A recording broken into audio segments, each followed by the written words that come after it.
बच्चों, मैं आपको लेसन 10 खान पान की बदलती तस्वीर पढ़ा रही थी।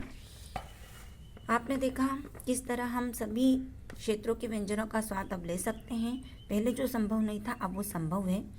आज़ादी के बाद उद्योग धंधों, नौकरियों का जो तबादला हुआ है ना, ट्रांसफर जो होता है, उसके कारण क्या होता है, एक प्रदेश के लोग दूसरे प्रदेश में जाते हैं तो वहाँ के बच्चे अपने प्रदेश की चीज़ों को बनाना खाना नहीं छोड़ते हैं, तो वो विभिन्न प्रकार के व्यंजन जब स्कूल में लाते हैं, जब बच्चों के टिफ़िन खुलते हैं, दोपहर के टिफ़िन के वक्त बच्चों के जब टिफ़िन खुलते हैं तो विभिन्न प्रदेशों की खुशबू उठती है।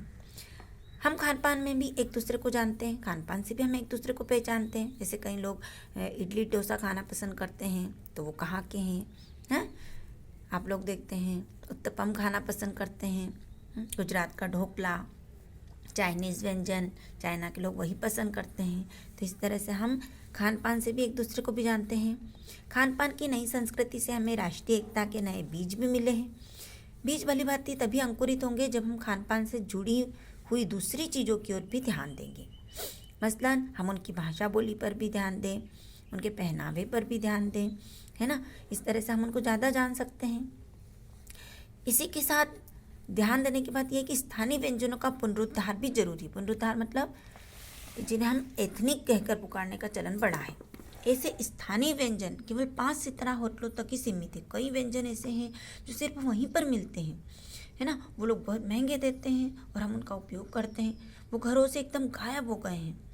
यह हमारे लिए कैसे दुर्भाग्य की बात है, बहुत बुरी बात है कि हम आजकल उनको पकाने बनाने में जो बहुत समय लगता है, मेहनत लगती है, उनको हम छोड़ देते हैं। और वो कहाँ से खरीदते हैं, होटलों से खरीदते हैं, है ना, जहाँ वो हमें अधिक दाम पर मिलते हैं और उतने पौष्टिक भी नहीं बनते हैं।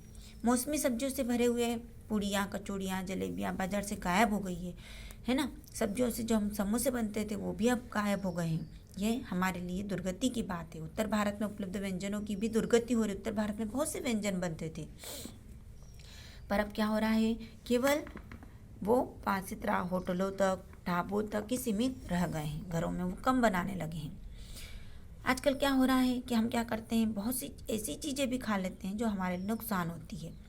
हम एक साथ बहुत सी चीज़ों को खा लेते हैं। जैसे हम पार्टियों में जाते हैं तो वहाँ हम क्या करते हैं, हमारी प्लेट में विभिन्न प्रकार के व्यंजनों को एक साथ रख लेते हैं, जिससे हम उनका स्वाद, विशेष स्वाद नहीं ले पाते। एक ही प्लेट में जब हम विभिन्न व्यंजनों को रखते हैं तो उनका स्वाद, विपरीत प्रकृति वाले भी व्यंजन मिल जाते हैं और उनका स्वाद चेंज हो जाता है। वो टेस्ट हमें नहीं मिल पाता जो उसका असली टेस्ट है। इससे कई बार नुकसान भी होता है।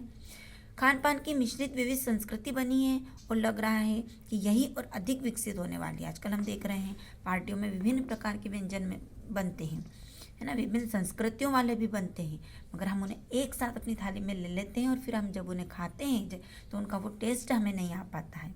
इसलिए हमें ये जांचते रहना ज़रूरी है कि हमारे लिए क्या चीज़ उत्तम है, किस तरह से किसे खाया जाए।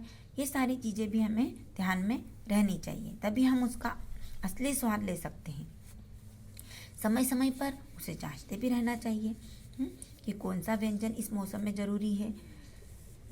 नहीं तो जैसे आइसक्रीम हम गर्मियों में नहीं खा सकते, गर्मियों में खा सकते हैं सॉरी, और ठंड में नहीं खा सकते। मगर क्या होता है, पार्टियों में अक्सर आइसक्रीम रहती है और हम उसका स्वाद ले लेते हैं, जिससे हमें कई बार नुकसान भी उठाना पड़ता है।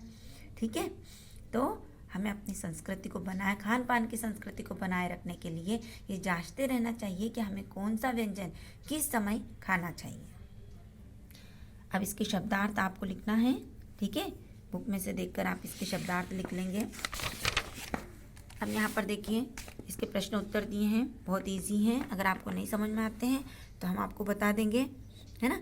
आप इसको बुक में से देखकर लिख लीजिए। पिछले 10-15 वर्षों में हमारी किस संस्कृति में बड़ा बदलाव आया है, तो आपको पता है खान पान की संस्कृति में। तो बहुत इजी क्वेश्चन आंसर है, आप एक बार पढ़ के देखिए। ठीक है, मैं आपको एक्सरसाइज करा देती हूँ।